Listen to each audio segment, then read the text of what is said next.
Di awal cerita, seorang pria bernama Yun Do-yong berjalan menyusuri lorong kantor menuju sebuah ruangan. Sambil melangkah, ia merapikan dasi dan jasnya. Dalam hati ia bergumam, padahal belum lama sejak aku bergabung, tapi sudah memanggilku yang hanya seorang staf biasa.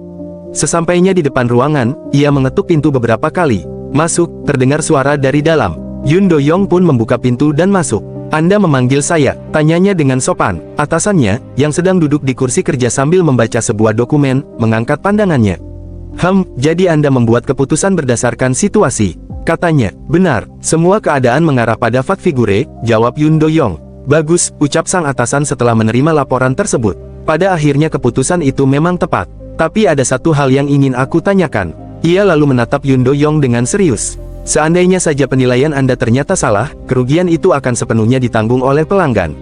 Jika itu terjadi, bagaimana cara Anda mengatasinya? Dalam hati, Yun Do-yong bergumam, kami hanya memberikan bantuan terkait investasi.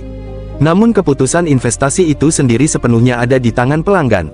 Semua orang yang bekerja di bursa efek pasti akan menjawab seperti itu. Tidak, aku memang harus menjawab seperti itu. Akhirnya ia menjawab, saya akan meminta maaf kepada pelanggan, kemudian mengambil alih tanggung jawab atas hal tersebut. Atasannya kembali bertanya, Yun Do-yong, yang hanya seorang staf tim operasional biasa, bagaimana cara Anda memikul tanggung jawab sebesar itu? Cerita kemudian memperkenalkan latar tempat. Disinilah tempat di mana nilai sebuah perusahaan dapat diketahui lebih dahulu daripada orang lain. Kondisi dunia diterjemahkan menjadi angka-angka, dan perputaran informasi berlangsung lebih cepat dibandingkan tempat manapun.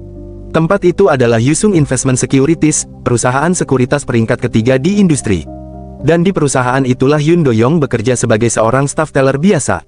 1 bulan sebelumnya, seorang pelanggan datang untuk berkonsultasi mengenai investasi. Yun Do-yong berkata, Anda mungkin tidak akan terlalu menyukai produk investasi discretionary ini, karena tingkat ekspektasi keuntungannya relatif rendah dan tidak memberikan sensasi seperti ketika Anda berinvestasi secara langsung. Pelanggan itu mengangguk pelan. Oh begitu, kalau begitu saya tidak jadi. Saya kira keuntungannya bisa lebih tinggi daripada rata-rata pasar. Kalau begitu Anda sebaiknya beralih ke saham individual, saran Yun Do-yong. Oh, memangnya bisa? Tentu, kalau begitu belikan saya 2.500 lembar saham Mirai Elektronik di harga saat ini. Akan saya wariskan untuk cucu saya. Itu pilihan yang tepat. Anda membawa buku tabungannya, kan? Tentu saja, Yun Do-yong segera memproses transaksi tersebut. 2.500 lembar saham Mirai Elektronik di harga 44.000 won. Total transaksi sebesar 110 juta won telah selesai. Ia mengembalikan buku tabungan beserta dokumen kepada pelanggan. Terima kasih. Sama-sama, Pak. Silakan datang kembali. Tak lama setelah pelanggan pergi, ponsel Yun Do-yong berbunyi. Pesan. Ia membuka pesan tersebut. Dikirim via web. Anda telah terpilih sebagai anggota layanan VIP. Kami akan memberikan informasi investasi yang bagus. Emiten, Jiwon Autodic. Ini hanya sekadar perkenalan. Kami akan menghubungi Anda lagi besok. Melihat isi pesan itu, Yun Do-yong hanya menggeleng. Heleh, apaan ini? Pesan spam semacam ini. Saat itu juga, kepala cabang datang menghampirinya. Do-yong, temui aku sebentar. Beberapa saat kemudian, mereka sudah berada di ruang kepala cabang. Bulan ini kau sudah membuka berapa rekening saham? Saya sudah membuka 8 rekening, Pak. Kau tahu, kan, berapa kuota produk investasi discretionary tahun ini? Saya sudah mencoba membandingkan berbagai macam produk kepada pelanggan dan menjelaskannya juga. Belum sempat ia menyelesaikan kalimatnya, kepala cabang langsung memotong. Membandingkan, sebutkan saja kelebihannya. Cukup kelebihannya saja. Dalam hati, Yun Do-yong mengulang perkataan itu. Kelebihannya saja, kepala cabang kembali memarahinya. Kau ini sudah masuk tahun kedua. Apa hal seperti itu saja masih harus kuajari? Dalam hati, Yun Do-yong bergumam, itu kan namanya mis-selling. Namun kepala cabang terus melanjutkan. Apa kau tidak lihat cara pegawai lain bekerja? Semuanya dengan mudah bisa mendapatkan lebih dari 20 rekening.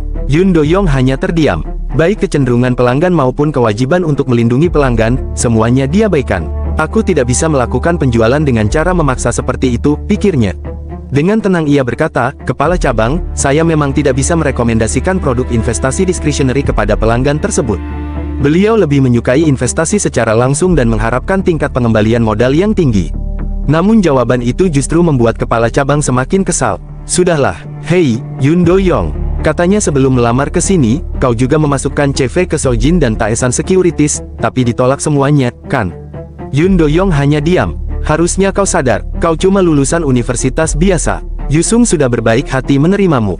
Jadi seharusnya kau mengabdi sepenuhnya kepada perusahaan. Sambil menunjuk-nunjuk tubuh Yun Do-yong, ia melanjutkan. Kenapa setiap hari kau selalu bekerja dengan sikap seperti itu? Kau pikir aku tidak bosan memanggilmu ke ruangan ini dan menceramahimu setiap pagi? Maafkan saya, jawab Yun Do-yong pelan. Hah, begitu saja minta maaf. Setidaknya bekerjalah lebih keras hingga sepadan dengan gaji yang kau terima.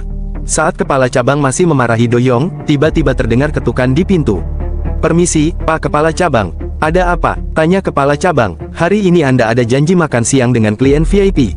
Waktu reservasinya sudah hampir tiba. Oh, sudah waktunya, ya. Sebelum keluar ruangan, kepala cabang kembali menoleh kepada Do-yong. Pokoknya tingkatkan volume penjualanmu secara signifikan sebelum akhir bulan. Paham, baik, saya mengerti. Sambil berjalan pergi, kepala cabang masih menggerutu, benar-benar tidak ada yang becus bekerja. Rekan yang datang menjemputnya menepuk bahu Do-yong sambil berkata, "Hei, semangat." Do-yong hanya menundukkan kepalanya. Keesokan paginya, suasana kantor terasa jauh lebih tenang. Sepi sekali pagi ini, ya, ujar seorang rekan. Benar juga, jawab Do-yong. Rekan itu tersenyum. Soalnya hari ini kepala cabang pergi ke kantor pusat. Kita bisa bernapas lega. Do-yong hanya tertawa kecil. Kudengar dia mau menemui wakil direktur Wang In-yang. Tiba-tiba terdengar suara seorang pegawai wanita. Coba lihat ini. Tiba-tiba sahamnya kena batas atas. Apanya? Jiwon Autotech. Padahal belum lama ini ada pelanggan yang menjual sahamnya karena harganya terus anjlok.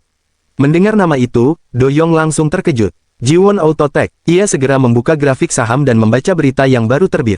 Jiwon Autotech menandatangani kontrak pasokan dengan perusahaan mobil listrik Seven Star. Perusahaan mobil listrik raksasa asal Eropa Utara, Seven Star, akan menggunakan sistem AC buatan dalam negeri.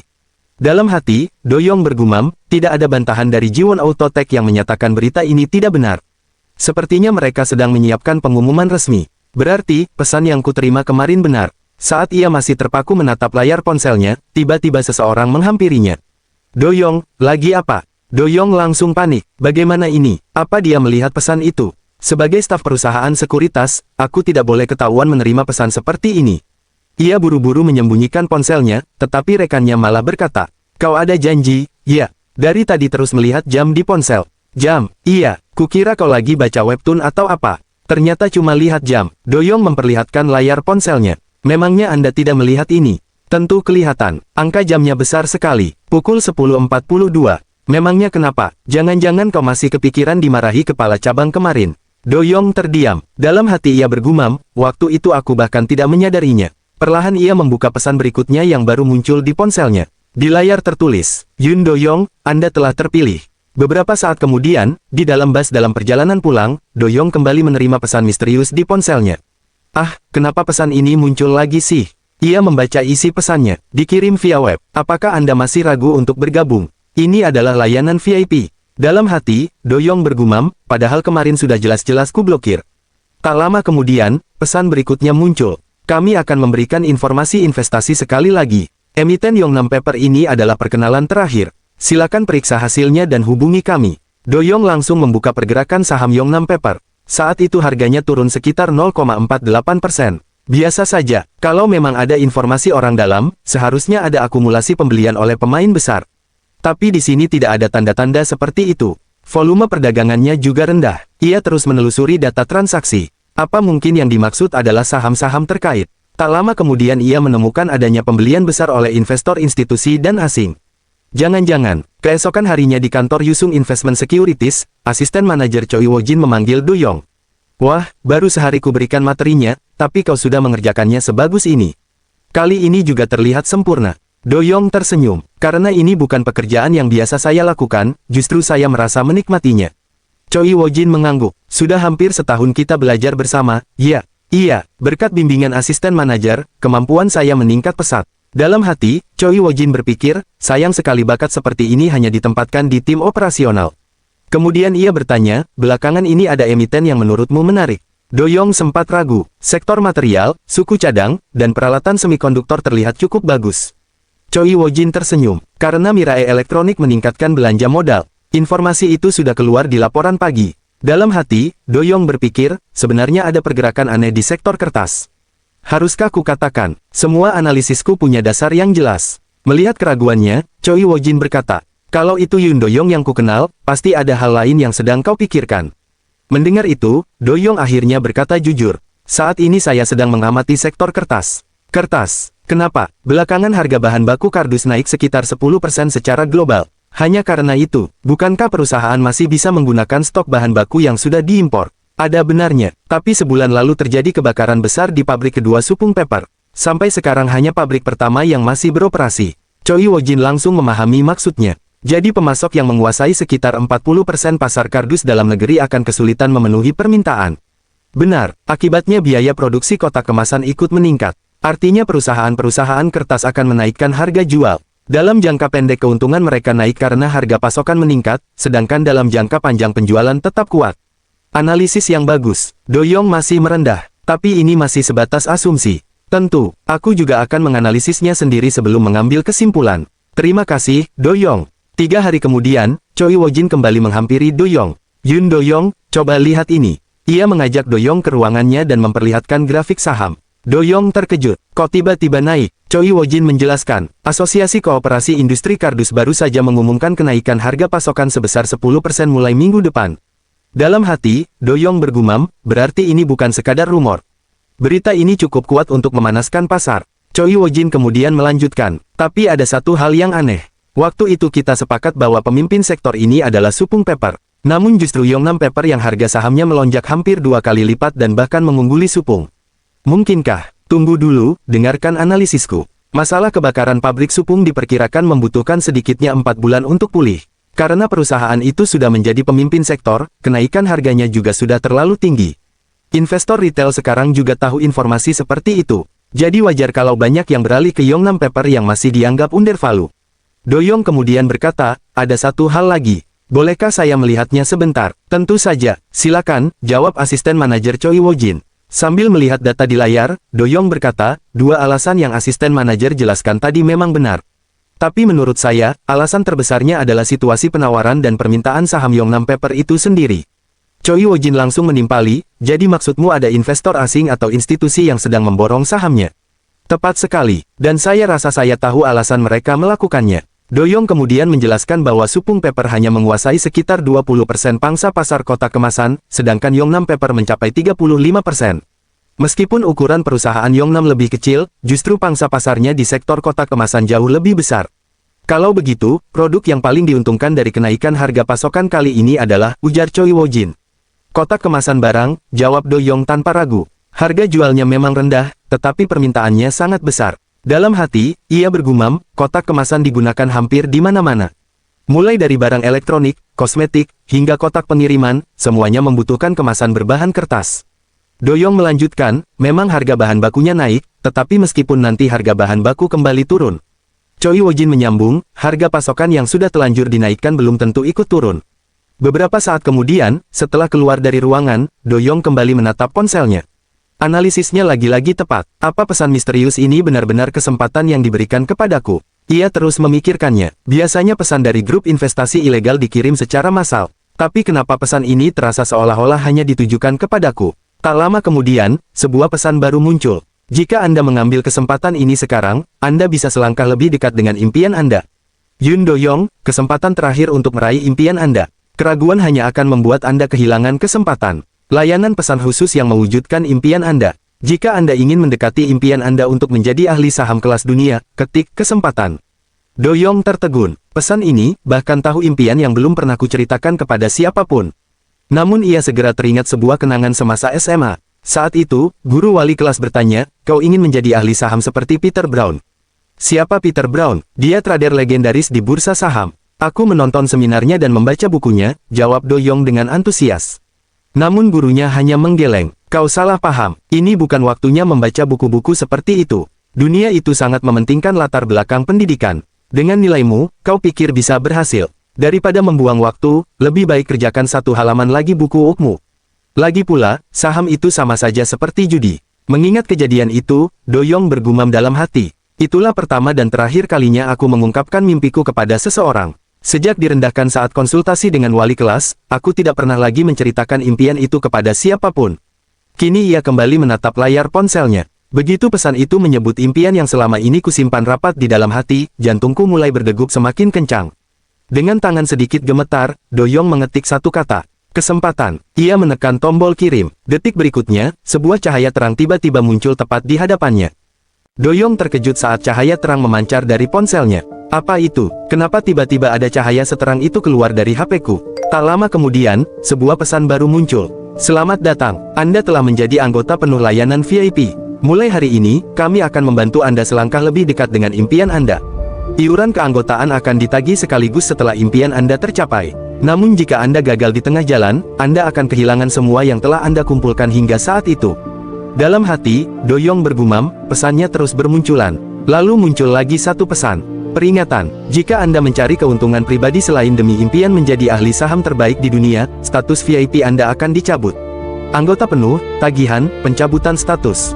Apa sebenarnya semua ini? Jangan-jangan aku sedang bermimpi, pikir Do-young. Tiba-tiba kepala cabang memanggilnya. Yun Do-young, ikut aku sebentar. Siang harinya, Do-young makan bersama asisten manajer Choi Woo-jin di sebuah restoran.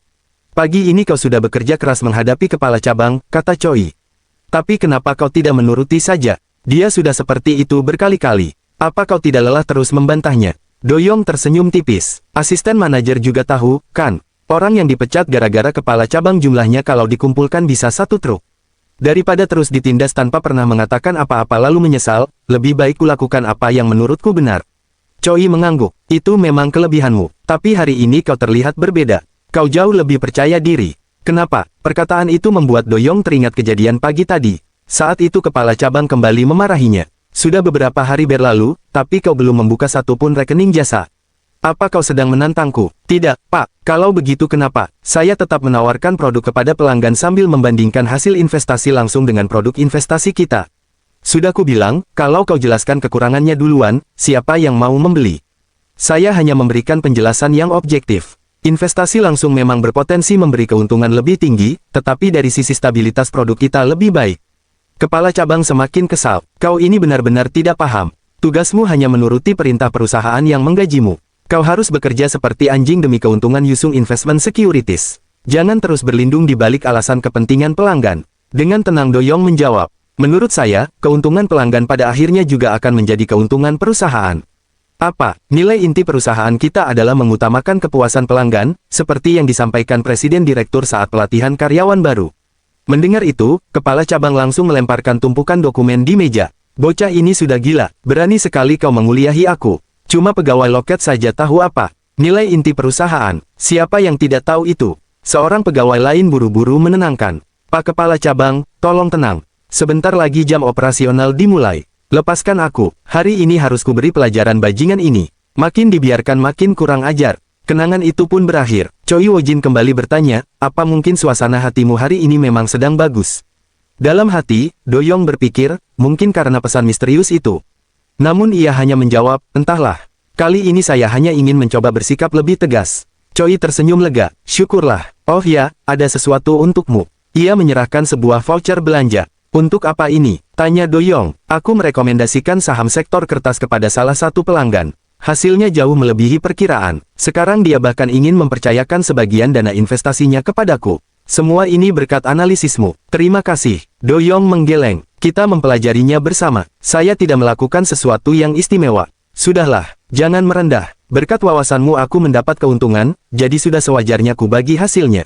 Do-young akhirnya menerima voucher itu. Kalau begitu saya terima. Terima kasih. Tepat sekali. Nah, makanan kita sudah datang. Hari ini aku yang traktir, jadi makanlah sepuasnya. Baik, kalau begitu saya tidak akan sungkan.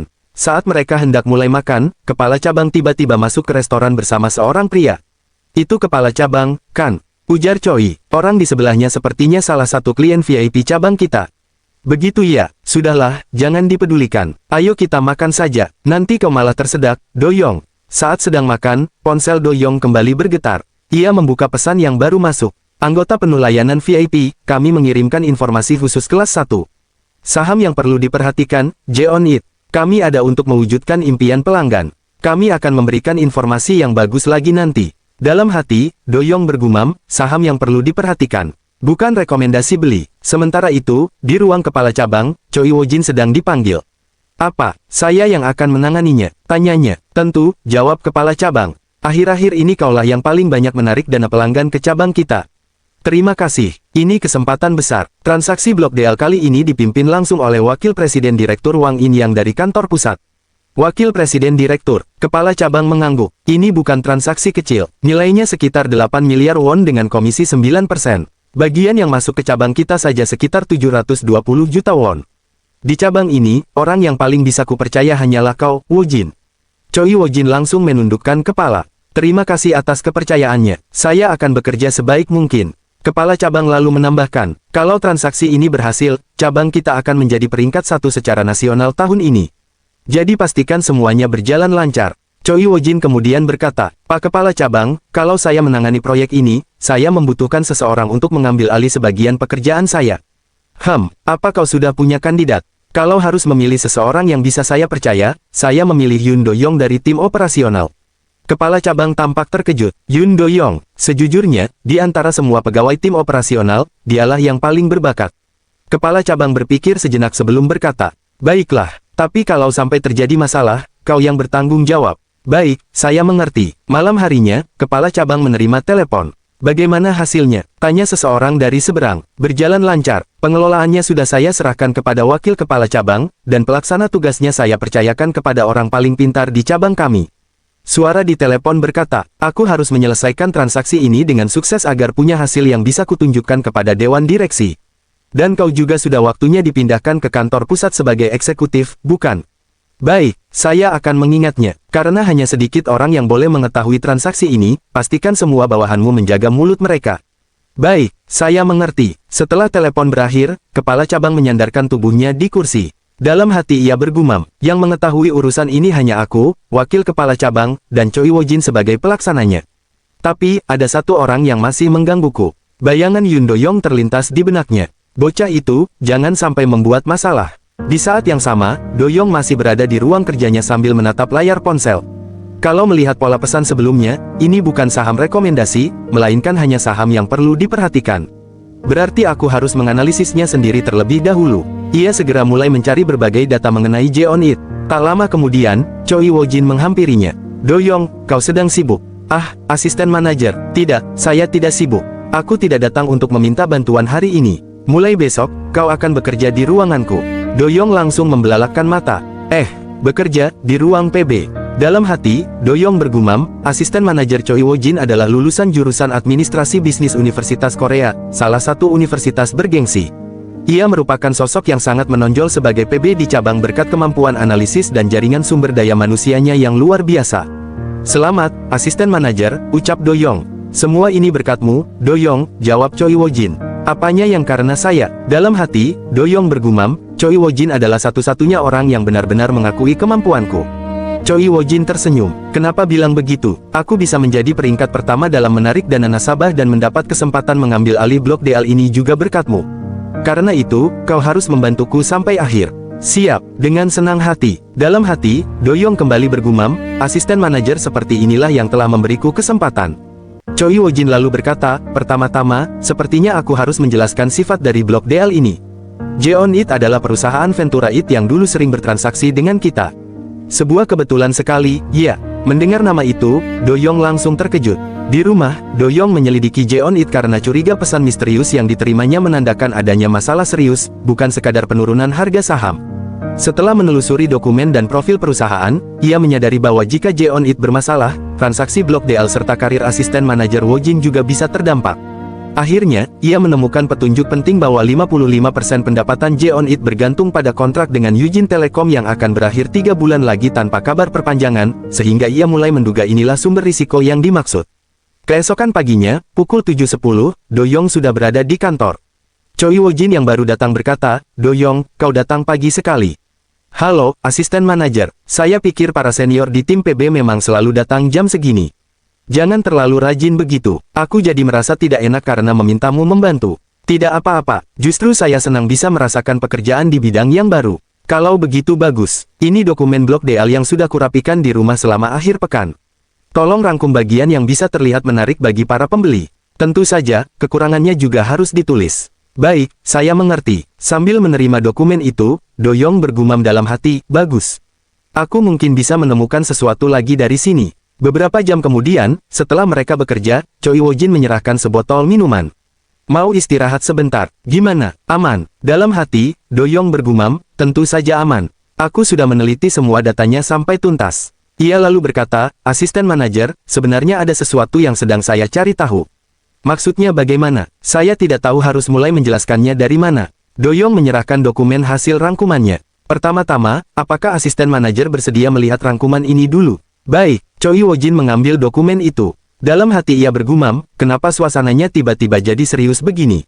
Beberapa saat kemudian, ekspresinya berubah serius setelah membaca isinya. Doyong mulai menjelaskan, Jeon-it adalah saham yang sudah saya pantau pergerakannya. Apa? Jeon-it? Saya menemukannya saat sedang mempelajari perusahaan-perusahaan berkapitalisasi kecil. Dalam hati, Doyong bergumam, tidak mungkin aku mengatakan kalau semua informasi ini berasal dari pesan misterius. Sementara itu, Choi Woo-jin berpikir, semua informasi ini tidak mungkin bisa ditulis kalau seseorang tidak benar-benar memahami kondisi Jeon-it. Jadi, semua ini yang kau rangkum. Ya, sejujurnya, karena saya mencium sesuatu yang mencurigakan, saya tidak bisa mengabaikannya. Choi Woo-jin langsung bertanya, jadi maksudmu mereka terburu-buru melakukan blok deal karena ada informasi internal yang bisa membuat harga saham anjlok? Doyong mengangguk, kalau blok deal ini hanya menjual saham treasury milik perusahaan, saya tidak akan curiga sampai sejauh ini. Bisa saja mereka ingin menggunakan dana hasil penjualan untuk investasi bisnis di masa depan. Yang membuat saya curiga justru target penjualannya, yaitu saham milik CEO dan para eksekutif Jeon-it. Penjualan itu dilakukan demi kepentingan pribadi mereka. Ia lalu menyampaikan kesimpulannya. Menurut pertimbangan saya, Jeon-it gagal memperpanjang kontraknya dengan Eugene Telecom. Karena itu, sebelum kabar tersebut diketahui publik dan harga saham anjlok, mereka berencana menjual saham mereka melalui blok deal. Asisten manajer masih tampak ragu. Bukankah semua itu baru sebatas asumsi? Doyong mengangguk pelan. Saya baru benar-benar yakin setelah membaca dokumen yang Anda berikan pagi ini. Kalau diperhatikan, proses blok deal ini sebenarnya sudah dimulai sejak 3 bulan lalu. Tapi di dalam dokumen juga tercatat bahwa Taesan Securities dan Seojin Securities menolak menjadi penjamin blok deal tersebut. Ia menatap Choi Woo-jin dengan serius. Bukankah perusahaan sekuritas peringkat 1 dan 2 di industri seharusnya sudah mengetahui sesuatu? Mendengar penjelasan itu, Choi Woo-jin langsung terkejut. Kenapa aku tidak menyadarinya? Gumamnya dalam hati. Tunggu sebentar, aku mau menelepon seseorang. Saat itu ia langsung menghubungi seorang kenalannya. Di sisi lain, kepala cabang sedang berbicara di telepon. Halo, aku sedang sibuk. Ada apa? Hah, mobil. Ya sudah, beli saja dan langsung buat kontraknya. Katanya kalau kontraknya dibuat sekarang, mobilnya masih bisa diterima tahun ini. Ia tertawa kecil. Dari mana uangnya? Aku ini kepala cabang perusahaan sekuritas. Masa tidak punya uang untuk membeli satu mobil impor? Kemudian ia melanjutkan, oh iya, satu lagi. Soal rumah yang sedang kau cari di daerah Saopongyo, batalkan saja. Sepertinya aku akan segera dipindahkan ke kantor pusat. Sementara itu, Choi Woo-jin masih berbicara dengan temannya melalui telepon. Jong-ho, apa kau yakin? Baik, aku mengerti. Terima kasih. Nanti pasti akan kubalas budimu. Setelah telepon berakhir, ia langsung menoleh kepada Doyong. Doyong, kau benar. Teman kuliahku bekerja di tim penjualan Taesan Securities. Di sana mereka menganggap transaksi ini sebagai perdagangan berdasarkan informasi orang dalam. Karena itulah mereka menolak menjadi penjamin blok DL tersebut. Begitu rupanya, Choi Woo-jin lalu menambahkan dengan wajah semakin serius. Dan ada satu hal lagi. Sepertinya ada perantara ilegal yang ikut terlibat dalam transaksi ini. Mendengar kata-kata itu, Doyong langsung terkejut. Perantara ilegal. Dalam hati, Doyong bergumam, broker adalah pihak yang bertindak sebagai perantara dalam kegiatan jual beli dan memperoleh komisi dari transaksi tersebut. Perusahaan sekuritas pada dasarnya juga berperan sebagai broker, menjadi perantara dalam jual beli saham, obligasi, dan instrumen keuangan lainnya. Bahkan transaksi blok DL juga merupakan salah satu tugas seorang broker. Namun ia kembali berpikir, kalau ditambah kata ilegal di depannya, ceritanya menjadi berbeda. Manipulasi harga pasar, penyalahgunaan informasi orang dalam, perdagangan curang, dan berbagai pelanggaran lainnya merupakan tindak pidana serius yang melanggar undang-undang pasar modal. Asisten manajer Choi Woo-jin kemudian berkata, Eugene Telecom ternyata telah mengembangkan sendiri platform dokumen elektronik beserta sistem keamanannya. Karena itu, perpanjangan kontrak dengan Jeon-it sudah dipastikan gagal. Doyong langsung memahami situasinya. Kalau berita itu tersebar, harga saham Jeon-it pasti akan anjlok. Itulah sebabnya para eksekutifnya terburu-buru menjual saham yang mereka miliki. Ia melanjutkan, Taesan Securities dan Seojin Securities yang sudah mengetahui akar masalahnya tentu menolak menjadi penjamin blok DL itu karena menganggapnya sebagai perdagangan berdasarkan informasi orang dalam. Choi Woo-jin mengangguk. Benar, karena blok DL itu terus gagal, akhirnya muncul rumor bahwa Jeon-it menggunakan jasa broker ilegal dan sedang mencari perusahaan sekuritas yang bersedia menyelesaikan transaksi tersebut. Doyong terdiam sejenak sebelum berkata, Anda tadi bilang transaksi ini dipimpin langsung oleh wakil presiden direktur. Choi Woo-jin menatapnya. Jangan-jangan, wakil presiden direktur benar-benar bekerja sama dengan broker ilegal. Saya rasa mustahil beliau tidak mengetahui rumor yang sudah beredar di bursa. Kalau begitu, masuk akal kalau kepala cabang juga ikut terlibat. Mendengar itu, Choi Woo-jin teringat ucapan kepala cabang sebelumnya. Pastikan masalah ini tidak bocor. Dalam hati ia bergumam, jadi karena itulah dia mengatakan hal itu. Do-young kembali berbicara. Masalah yang lebih besar adalah, kalau wakil presiden direktur dan kepala cabang benar-benar bersekongkol, maka mereka adalah lawan yang terlalu berat untuk kita.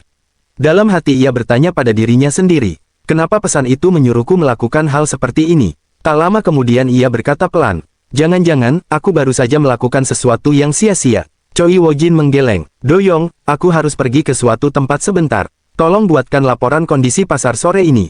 Baik, saya mengerti. Sebelum pergi, Choi Woo-jin berhenti sejenak. Ah, satu lagi, Do-young. Kau sudah melakukan apa yang memang harus dilakukan, dan kau melakukannya dengan sangat baik. Beberapa saat kemudian, di kantor pusat, seorang pria bertanya kepada sekretarisnya. Siapa yang datang? Asisten manajer Choi Woo-jin dari cabang Chongnam. Apa aku memang punya janji dengannya?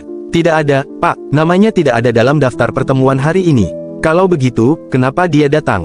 Katanya beliau akan menjelaskannya langsung setelah bertemu dengan Anda. Pria itu berpikir sejenak. Jadwalku sore ini bagaimana? 15 menit lagi Anda harus menghadiri jamuan makan malam bersama ketua korporasi Honseong. Berarti masih ada 15 menit. Ia tersenyum tipis. Kalau dia sampai datang langsung ke sini tanpa janji, pasti ada urusan penting.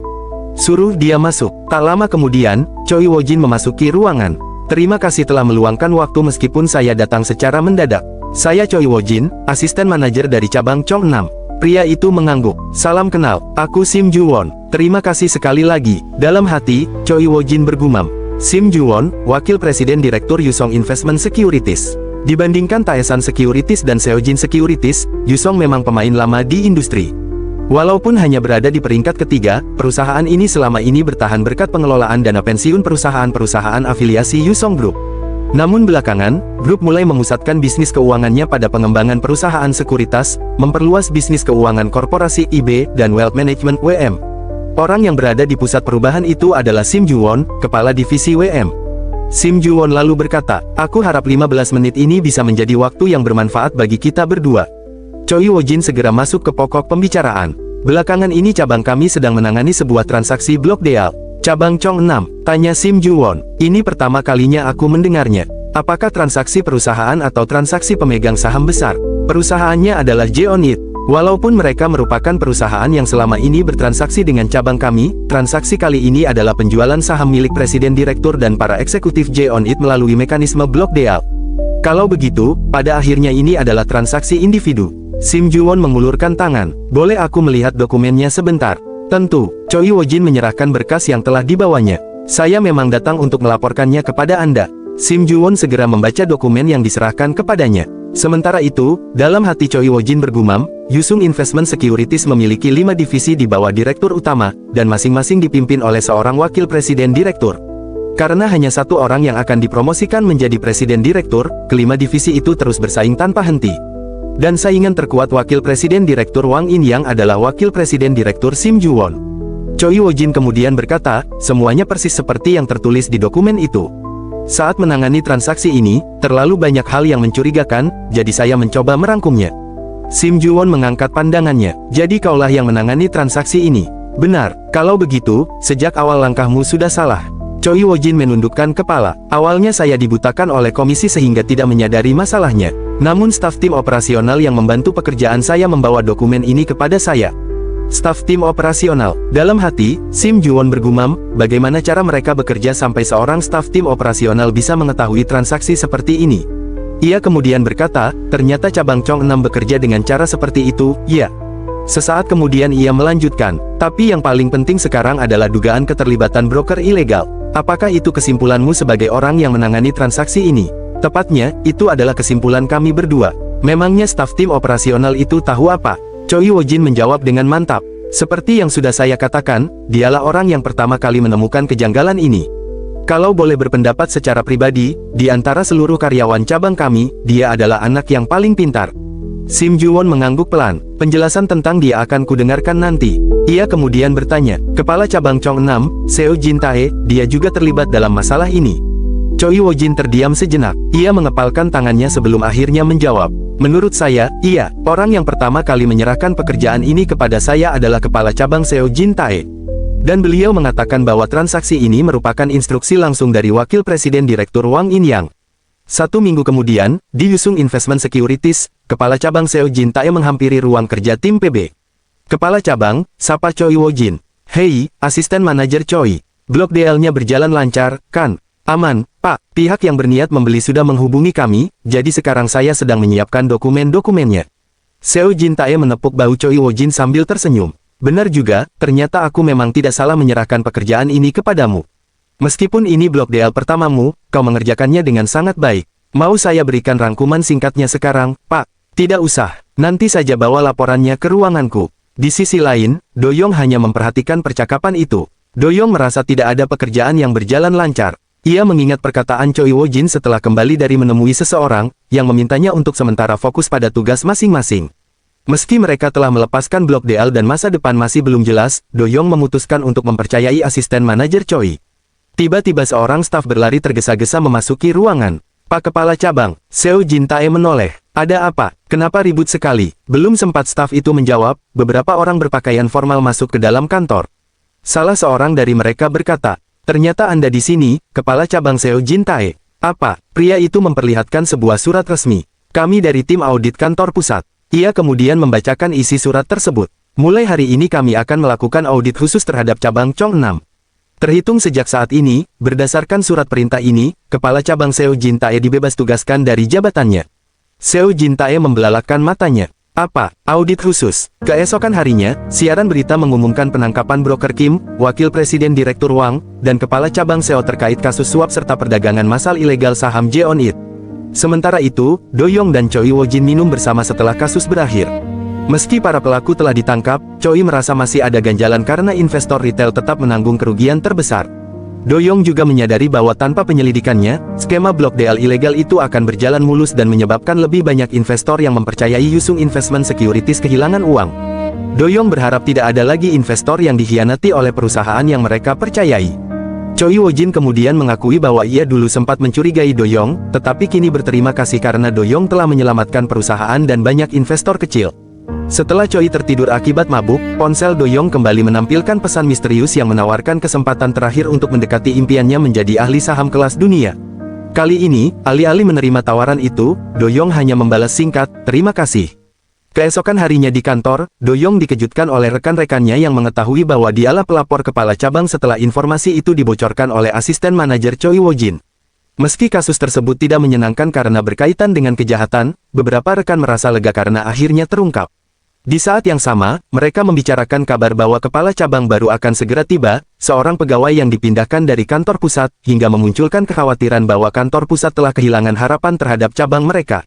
Beberapa saat kemudian, seseorang bertepuk tangan untuk menarik perhatian semua orang. Baik, semuanya harap berkumpul. Hari ini saya akan memperkenalkan kepala cabang baru yang mulai menjabat. Seorang pria kemudian melangkah ke depan. Senang bertemu dengan kalian semua. Nama saya Yu Taewa. Saya merasa memikul tanggung jawab yang besar karena dipercaya memimpin cabang ini di masa yang sulit. Ia memandang seluruh karyawan. Untuk sementara waktu, saya akan menerapkan aturan yang lebih ketat demi menormalkan kondisi cabang. Mungkin hal itu akan terasa berat bagi kalian, tetapi saya harap semuanya dapat bekerja sama. Seluruh karyawan pun bertepuk tangan. Yu Taewa kemudian menghampiri Choi Woo-jin dan mengulurkan tangan. Senang bertemu dengan Anda. Saya Choi Woo-jin, asisten manajer. Setelah itu, ia beralih kepada Do-young. Yun Do-young, saya sudah banyak mendengar tentang kinerja Anda. Ah, terima kasih. Yu Taewa tersenyum tipis. Tetapi menurut saya, tim operasional seharusnya tetap melakukan pekerjaan sesuai tugas tim operasional. Jadi saya harap Anda juga dapat mematuhi aturan kerja dengan baik. Baik, Pak. Beberapa saat kemudian, beberapa orang membawa setumpuk dokumen ke ruang kepala cabang. Pak, semua dokumen yang Anda minta sudah kami siapkan. Terima kasih. Kerja bagus. Kami permisi dulu. Setelah semua orang keluar, hanya Yu Taewa dan wakil kepala cabang yang masih berada di ruangan. Yu Taewa membuka pembicaraan. Apa ada sesuatu yang ingin Anda sampaikan? Wakil kepala cabang menjawab. Ah, saya hanya ingin menanyakan beberapa hal. Silakan. Kenapa Anda meminta begitu banyak dokumen? Yu Taewa menjawab dengan tenang. Karena mulai sekarang aku yang akan memimpin cabang Chong 6. Jadi aku harus mengetahui bagaimana kondisi cabang ini selama ini. Kalau begitu, apa Anda benar-benar akan memeriksa semua dokumen itu? Iya, memangnya ada masalah. Wakil kepala cabang menarik napas sebelum berbicara. Maaf kalau lancang, tetapi menurut saya, Anda hanya terlihat seperti sedang mencari kesalahan dari kejadian-kejadian di masa lalu untuk menyalahkan para staf. Mendengar itu, Yu Taewa menatapnya tajam. Wakil kepala cabang, apakah cara bicara Anda memang seperti ini bahkan saat kepala cabang Seo Jin Tae masih menjabat? Tidak, kalau memang begitu, seharusnya Anda sudah berbicara seperti ini sejak dulu. Kalau Anda pernah melakukannya walau hanya sekali, saya yakin kondisi cabang ini tidak akan sampai menjadi seperti sekarang. Yu Taewa berhenti sejenak, lalu melanjutkan dengan nada tegas. Tapi sekarang, kenapa baru mengatakannya? Yu Taewa kembali berkata, niat seseorang tercermin dari sikapnya, dan sikap dapat dinilai dari cara berbicaranya. Terima kasih atas kekhawatiran Anda, tetapi lain kali tolong perhatikan cara bicara Anda. Mendengar itu, wakil kepala cabang langsung menundukkan kepala. Saya akan memastikan kejadian seperti ini tidak akan terulang lagi. Yu Taewa kemudian melanjutkan. Alasan aku memeriksa semua dokumen ini adalah agar aku sendiri juga bisa bekerja seperti para staf lainnya dan menyesuaikan diri dengan aturan yang telah diperketat. Ia menatap wakil kepala cabang dengan tenang. Aku tidak punya alasan untuk mencari-cari kesalahan staf atas kejadian yang sudah berlalu. Jadi, jangan terlalu khawatir. Saya mengerti, terima kasih, senang bisa berbicara dengan Anda. Beberapa saat kemudian, di kantin perusahaan, Choi Woo-jin berkata kepada Do Young. Sungguh orang yang berprinsip, asal kau tahu, dulu dia adalah ketua tim termuda di Departemen Strategi Bisnis. Do Young tampak terkejut, ketua tim termuda, wah, hebat juga, Choi Woo-jin kembali berkata. Dan satu lagi, kau tahu cabang leaders, itu cabang khusus VVIP di Gangnam, kan? Iya, saat Yu Taewa masih memimpin di sana, tahun lalu cabang itu berhasil mengalahkan Taesan Securities dan menjadi peringkat pertama dalam perolehan aset nasabah kelas atas. Do Young mengangguk kagum. Kalau begitu, dia bukan hanya menjunjung tinggi prinsip, tapi juga ahli strategi yang hebat. Benar, tapi yang paling mengejutkan adalah semua itu dicapainya dengan cara kerja yang sangat berpegang pada prinsip. Choi Woo-jin kemudian memberi contoh. Dulu dia pernah berkata, budaya menjamu nasabah secara berlebihan di tempat hiburan malam telah merusak citra perusahaan. Mulai sekarang kita dilarang memberikan jamuan berlebihan. Sebaliknya, pahami kebutuhan nasabah secara mendalam. Hasilnya, para nasabah justru lebih puas dibanding saat dijamu di tempat hiburan mewah. Mereka bahkan semakin percaya dan mempercayakan aset mereka kepada perusahaan. Wah, kisah yang menarik. Masalahnya justru dimulai dari sana. Seorang nasabah VIP marah karena Kim tidak lagi bisa memberikan layanan pribadi seperti sebelumnya akibat kebijakan baru perusahaan yang melarang hiburan berlebihan bagi nasabah. Meski Kim berusaha meminta maaf dan akhirnya menjemput nasabah untuk bermain golf, ia tetap mencoba menjelaskan bahwa layanan semacam itu tidak bisa terus dilakukan. Saat nasabah masuk ke mobil, ia mendapati kepala bagian Yusung Group, Yu Taewa, sudah menunggu. Yu menjelaskan dengan sopan bahwa hari itu ia sendiri akan mengantar sang nasabah, tetapi setelahnya perusahaan tidak lagi dapat memenuhi permintaan pribadi seperti mengantar bermain golf. Sebagai gantinya, ia berjanji memberikan pelayanan terbaik melalui pengelolaan aset dan hasil investasi yang optimal. Nasabah menolak penjelasan tersebut, marah, lalu pergi sambil mengancam. Akibat insiden itu, perusahaan kehilangan dana kelolaan hampir 10 miliar won dalam sehari karena seluruh aset dipindahkan ke Seo Jin Securities. Dewan direksi kemudian menilai keputusan Yu Taewa merugikan perusahaan dan menjatuhkan sanksi kepadanya.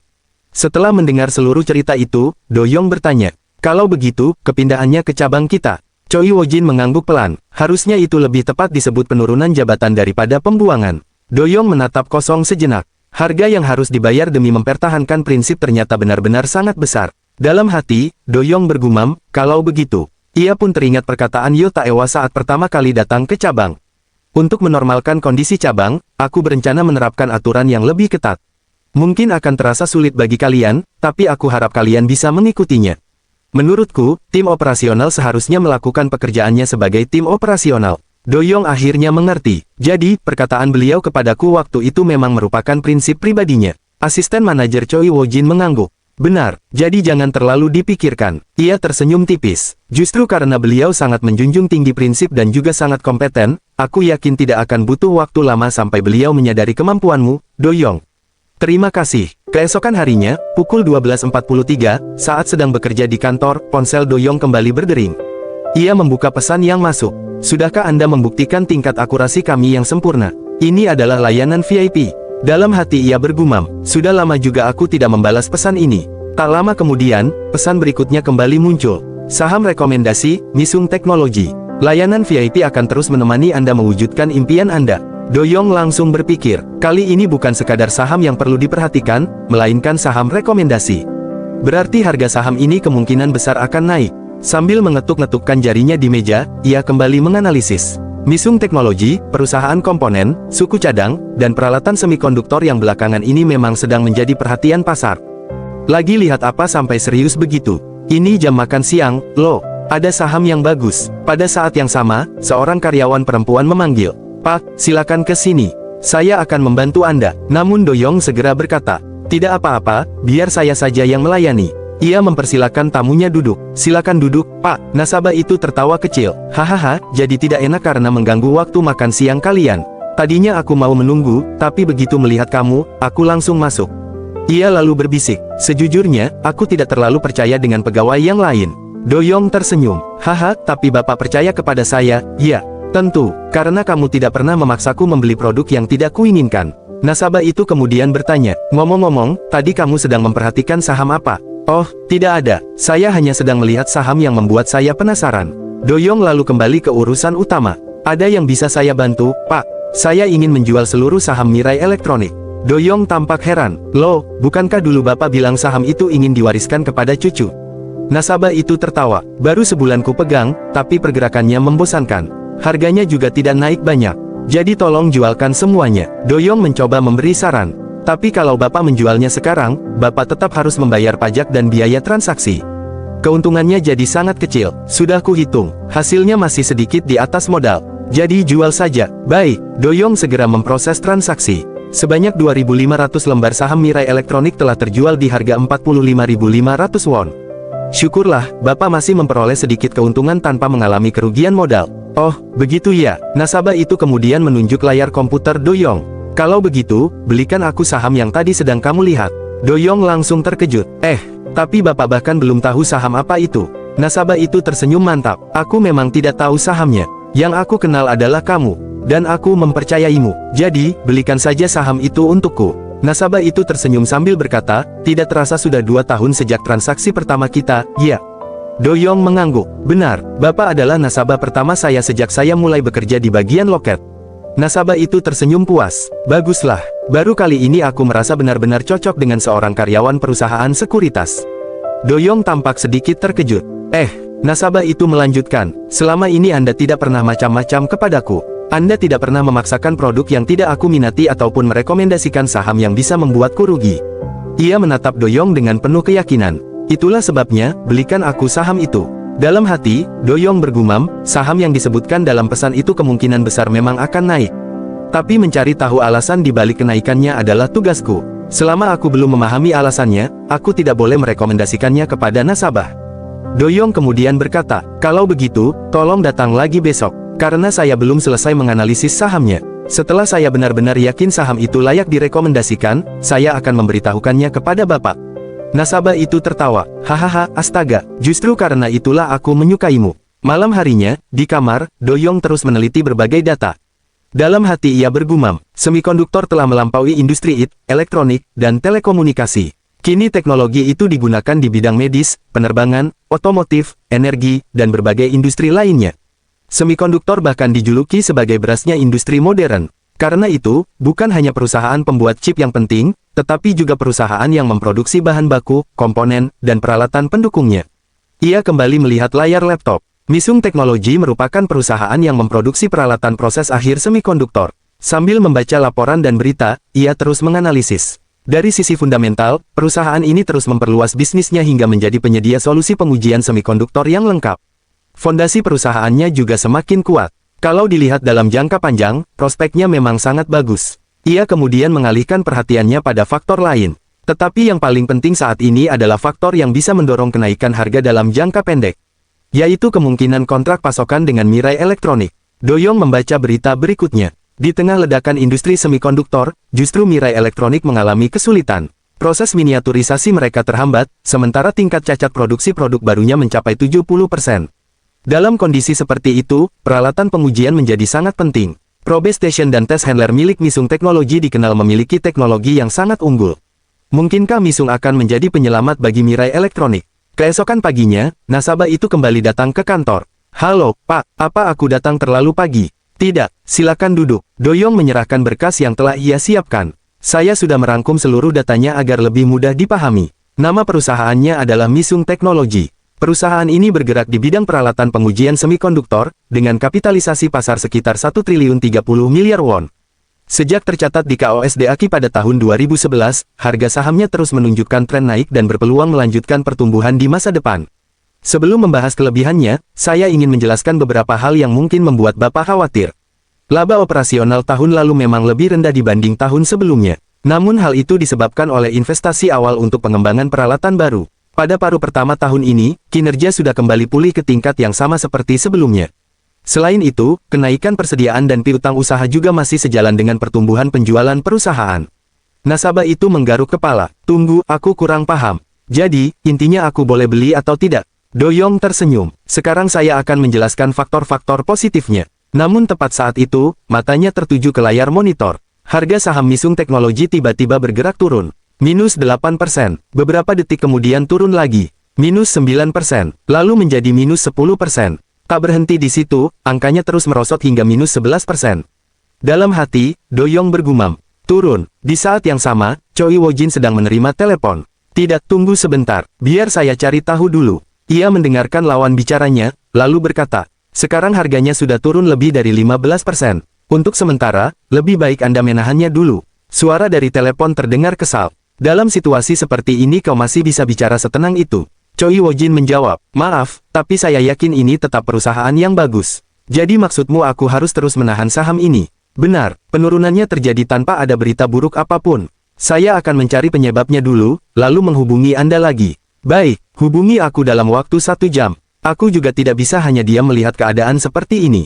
Telepon pun berakhir. Choi Woo-jin mengusap dahinya. Hah, ia segera menghubungi seseorang. Halo, ini aku. Ada yang ingin kutanyakan. Dari seberang telepon terdengar jawaban. Soal Misung, jadi kau juga sudah tahu. Sekarang aku juga sedang pusing. Dari tadi banyak yang menelepon menanyakan hal yang sama. Di Bloomberg maupun Yonhap juga belum ada berita apapun. Choi Woo-jin berkata, sepertinya MG Investment Bank sedang melepas saham dalam jumlah besar. Apa kau tahu transaksi itu berasal dari cabang mana? Sepertinya dari cabang Hong Kong. Hong Kong, berarti dari kantor Asia Pasifik. Iya, kemungkinan begitu. Baik, aku mengerti. Terima kasih. Setelah telepon berakhir, Choi Woo-jin segera mengetik sesuatu di komputernya. Apa-apaan ini? Kenapa harga sahamnya bisa anjlok separah ini? Saat itu, Doyong masuk ke ruangannya. Asisten manajer, apa Anda punya waktu sebentar? Choi Woo-jin langsung menoleh. Doyong, kebetulan sekali. Ada sesuatu yang ingin kubicarakan denganmu. Doyong langsung menebak. Tentang Misung Technology, kan? Choi Woo-jin tampak terkejut. Loh, ternyata kau juga sedang memperhatikan Misung. Ya, sekarang situasinya cukup mendesak. Nanti akan saya jelaskan lebih rinci. Doyong kemudian bertanya, apa Anda sudah tahu dari mana saham itu dilepas? MG Investment Bank cabang Hong Kong. Kalau begitu, apa Anda mendapatkan informasi apapun dari sana? Choi Woo-jin menggeleng. Sama sekali tidak. Aku juga sudah memeriksanya, dan sekarang bukan periode rebalancing. Doyong mulai berpikir keras. Kalau begitu ini benar-benar aneh. Soalnya tidak ada satupun kabar buruk yang muncul. Ia terdiam sesaat sebelum berkata dengan nada yakin. Kalau begitu, kemungkinan besar ini Fat Finger.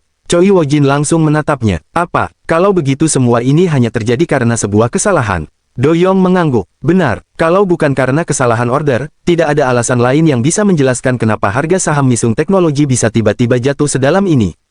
Sementara itu, di depan loket Doyong, nasabah itu masih menunggu dengan sabar. Seorang staf menghampirinya dan bertanya, Pak, apa ada yang bisa saya bantu? Nasabah itu tersenyum sambil menggeleng. Ah, tidak apa-apa, tidak usah repot. Tak lama kemudian, Doyong datang menghampiri. Maaf membuat Anda menunggu. Sudah lama ya? Ah, tidak, santai saja. Bagaimana? Sudah Anda selidiki? Doyong mengangguk. Pak, menurut saya saham ini layak dibeli. Beberapa saat kemudian, setelah Doyong menjelaskan hasil analisanya, nasabah itu bertanya, jadi ini yang Anda maksud sebagai Fat, apa tadi? Fat Finger. Iya, Fat Finger. Jadi menurut Anda itulah penyebabnya, kan? Benar, kalau kesalahan itu sudah diperbaiki oleh mereka, harga sahamnya akan naik lagi.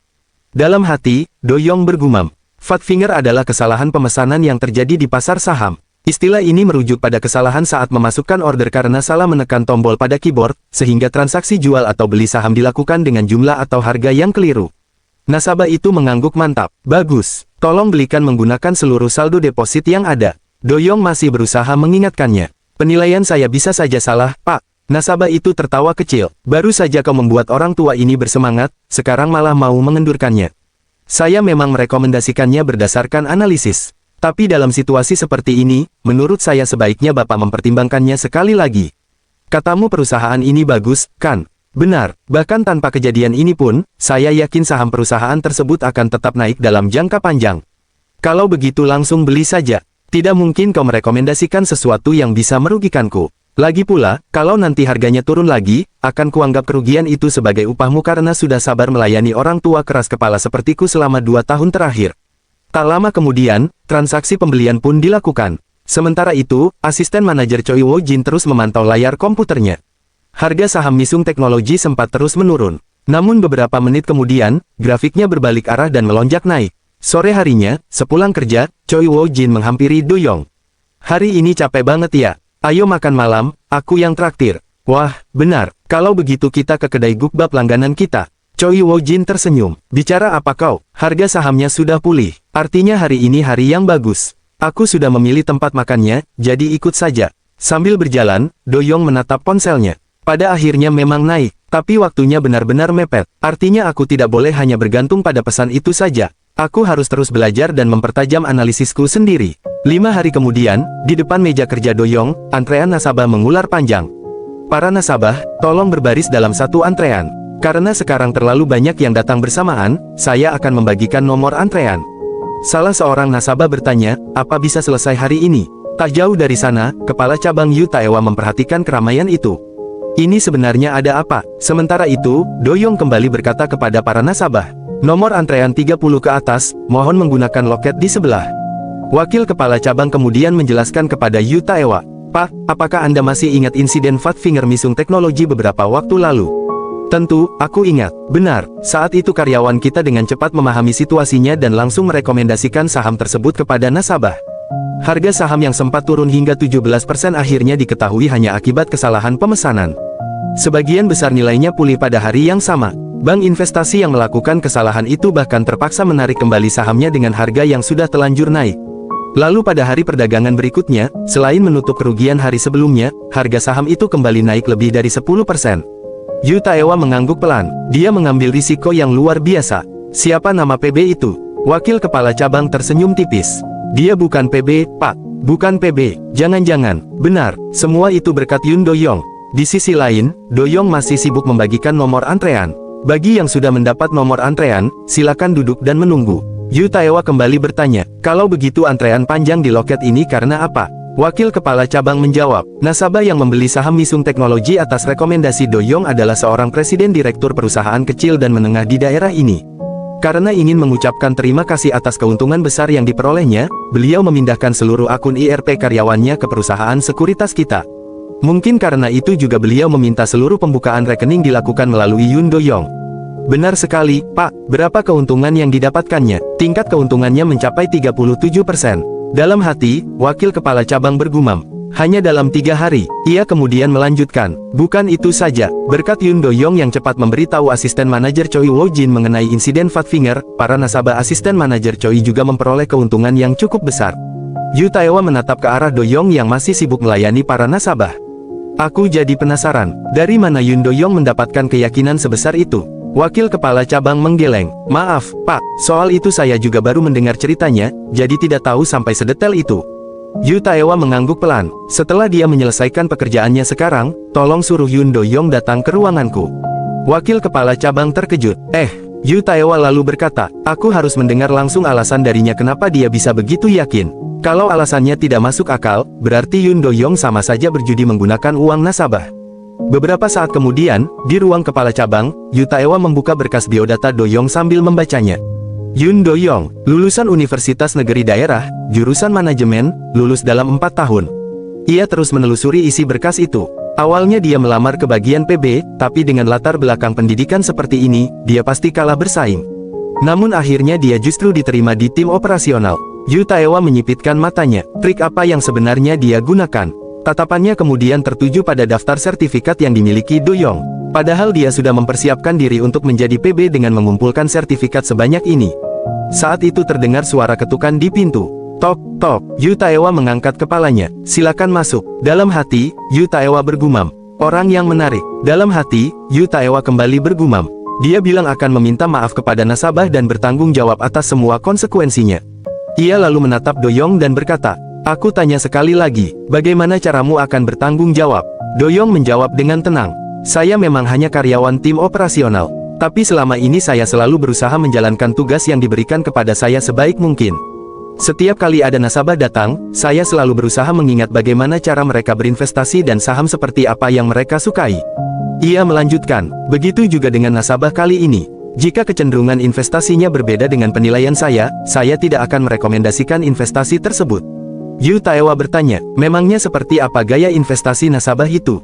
Doyong menjelaskan, "Nasabah ini selalu membuat rencana investasi jangka menengah hingga panjang dan meminta saya membelikan saham tertentu. Tapi sekitar 1 bulan kemudian beliau selalu datang lagi ke loket dan mengatakan kalau investasi jangka panjang itu terlalu memusingkan." Ia tersenyum tipis. "Dari situ saya menyimpulkan bahwa batas maksimal kesabarannya adalah 1 bulan. Doyong melanjutkan, "Jadi, andai kata penurunan harga saham Misung Teknologi saat itu bukan disebabkan oleh kesalahan transaksi, saya tetap yakin harga sahamnya akan pulih dalam waktu 1 bulan. Yu Taewa menatapnya tajam, "Kenapa kau bisa seyakin itu?" Doyong menjawab, "Karena semua institusi asing selain bank investasi MG memberikan sinyal beli. Misung Teknologi juga memiliki tingkat dividen sekitar 4%. Harga di kisaran awal 20.000 won merupakan harga yang sangat menarik bagi mereka."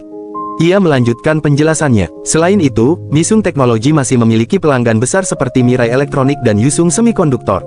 4 bulan lagi jalur produksi baru Mirai Elektronik akan selesai dibangun." Yu Taewa mulai memahami arah pembicaraan itu. "Jangan-jangan," Doyong mengangguk, "benar, di dalam negeri tidak ada perusahaan lain yang memiliki teknologi peralatan pasca proses semikonduktor sebaik Misung Teknologi. Karena itu saya memperkirakan pengumuman kontrak pasokan tambahan akan segera keluar." Dan ternyata, bersamaan dengan munculnya berita mengenai kontrak pasokan pagi ini, harga saham Misung Teknologi kembali naik. Dalam hati, Yu Taewa terkejut. Jadi sejauh itu dia sudah memperhitungkannya. Doyong kembali berkata, "Saya mengerti kekhawatiran kepala cabang. Dan wajar jika Anda meragukan kemampuan saya." Ia kemudian menatap Yu Taewa dengan mantap. "Tapi, bolehkah saya menyampaikan satu kutipan yang sangat saya sukai?" Yu Taewa mengangguk, "Silakan. Kalau aku percaya bahwa diriku benar sampai kebenaran itu terbukti, maka akan kubawa keyakinan itu sampai ke ujung dunia sekalipun." Yu Taewa langsung mengenali kutipan itu. "Itu kutipan Peter Brown, bukan?" "Benar," Doyong melanjutkan. "Tetapi, menurut saya, sebelum bisa memegang teguh kata-kata itu, ada satu hal yang harus dilakukan terlebih dahulu." "Apa itu?" "Terus meragukan diri sendiri." Yu Taewa terdiam mendengarkannya. "Saya membuat sebanyak mungkin keraguan dan asumsi sampai saya benar-benar yakin bahwa kesimpulan saya tepat. Dengan terus mengulang proses itu, saat saya sudah tidak menemukan alasan lagi untuk meragukan keputusan saya, barulah saya mengambil tindakan. Itulah sebabnya saya bisa merasa sangat yakin." Ia kemudian menundukkan kepala sedikit. "Tetapi mulai sekarang saya akan lebih berhati-hati." Yu Taewa bertanya, "Apa maksudmu? Sekarang kau tidak akan memberikan rekomendasi lagi?"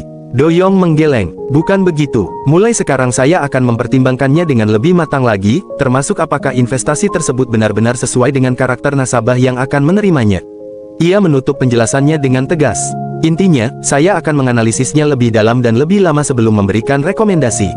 Dalam hati Yu Taewa bergumam, sepertinya Doyong sedang berusaha mengatakan bahwa dirinya tidak salah, sama seperti kutipan yang sangat ia sukai.